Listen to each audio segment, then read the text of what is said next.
good fan. I know, you just Got the video since back. See? I know, you just Got the video since back. See? This whole thing.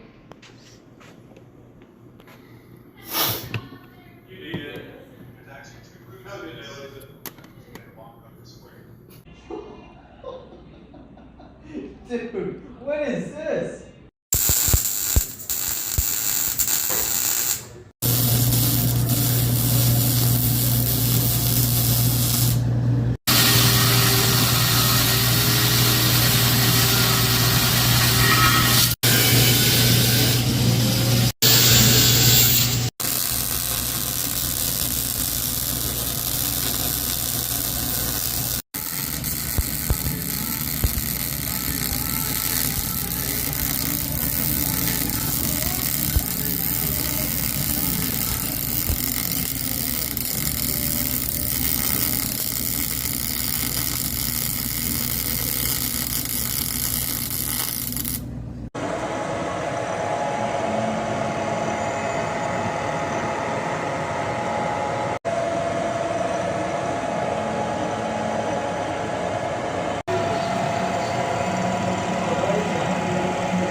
It's so slow. Well, she won't get scared that way. Yeah. All right, so we're going to take this section to go ahead and discuss our control system for this pull lift. As previously discussed, this whole thing is electricity driven. So that's through these linear actuators, and we'll go ahead and get in depth on how we were able to make this all possible, starting off with our control box here. It houses all of our controls, the battery, pretty much the whole system, so that way we can keep it completely isolated from the rest of the lift. We'll go ahead and start off with our solar panel. So the solar panel will help maintain the battery, and that will help with keeping it maintenance free and also with the longevity of it. In order to get that into our control box, we have these pigtail connections where they're sealed through this rubber hosing and go into a waterproof grommet. And that's for every connection going in and out of this box.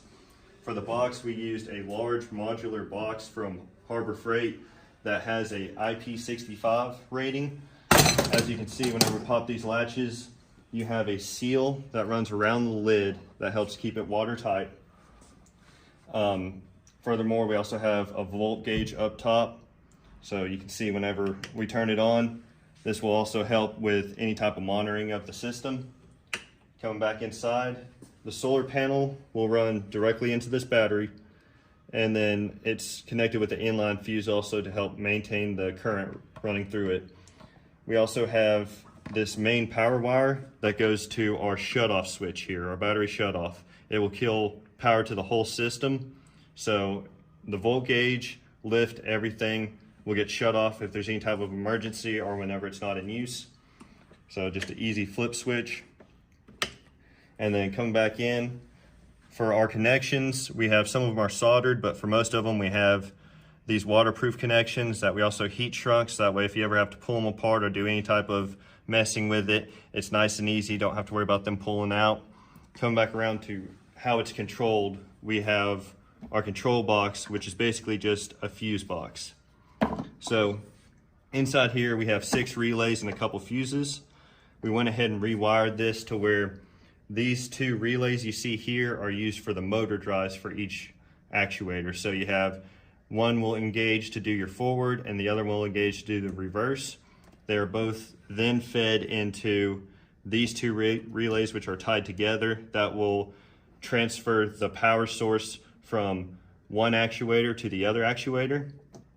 We also have these fuses as well to kind of help monitor the current going from the box to our lift system. And again, as you can see, we have connections going in for waterproofing. And if you notice, all of our wires are all suspended.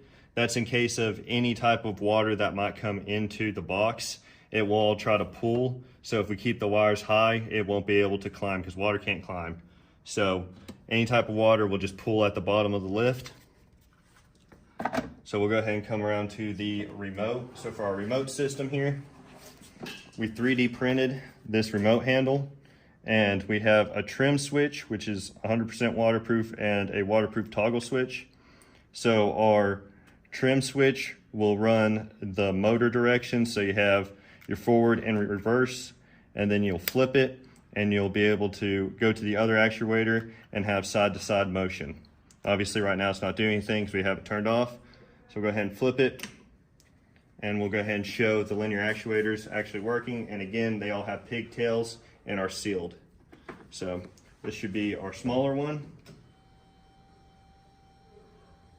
As you can see, it retracts and extends, and then we'll flip over and our up, so this should come out, and then back to our down. And that's basically how our whole control system works. Oh hey, didn't see you there. I'm JP Redmond. And I'm Casey Smith. And this is our DOM project, the pool lift. So for our design, we decided to go ahead and make the pool lift electrical for a couple of reasons. One, with this cylinder and everything, it's controlled by a geared motor. So if anything messes up, the shaft will stay at its extended rate or wherever it's at. It won't plummet. We don't have to worry about hoses or seals like we would anything else. So go ahead and get into the electronics. We have a solar panel. This will allow the battery to keep a maintained charge and kind of keep it maintenance free from the family. We'll have it mounted to the deck like so.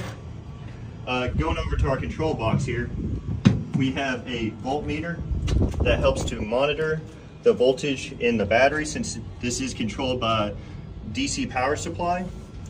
Moving on, we have our linear actuators. We have two of them. This one will be the rotational.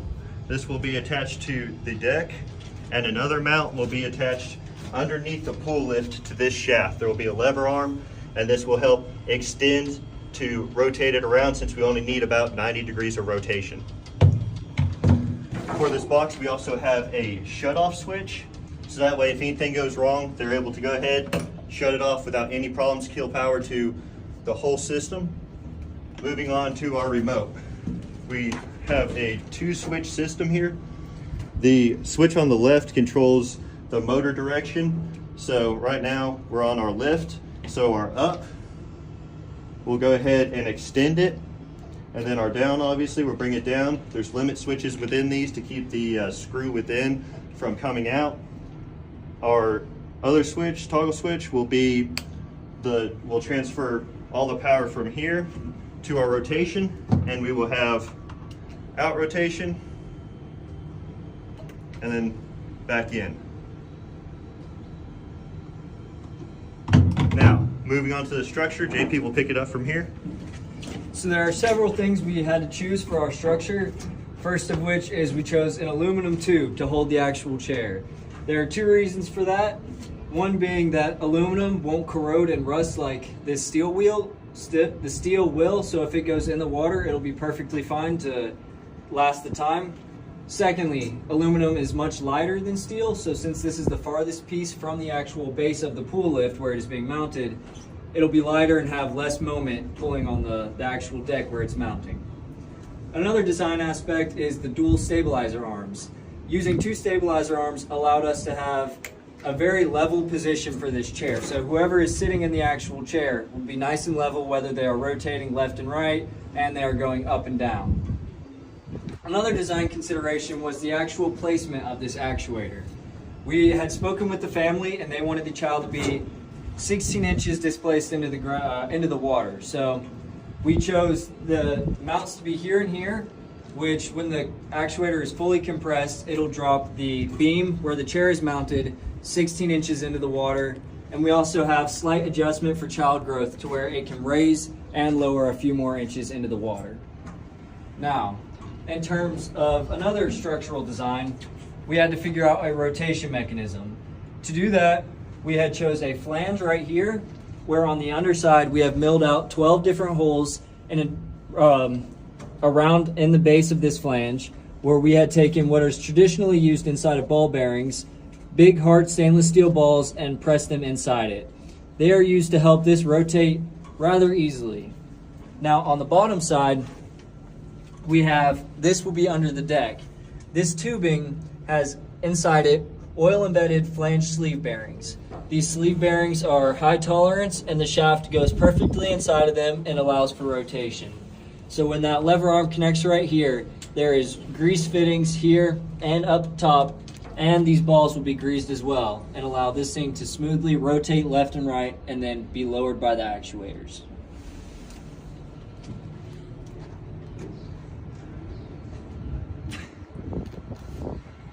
Okay, as for the chair, we mounted it onto the aluminum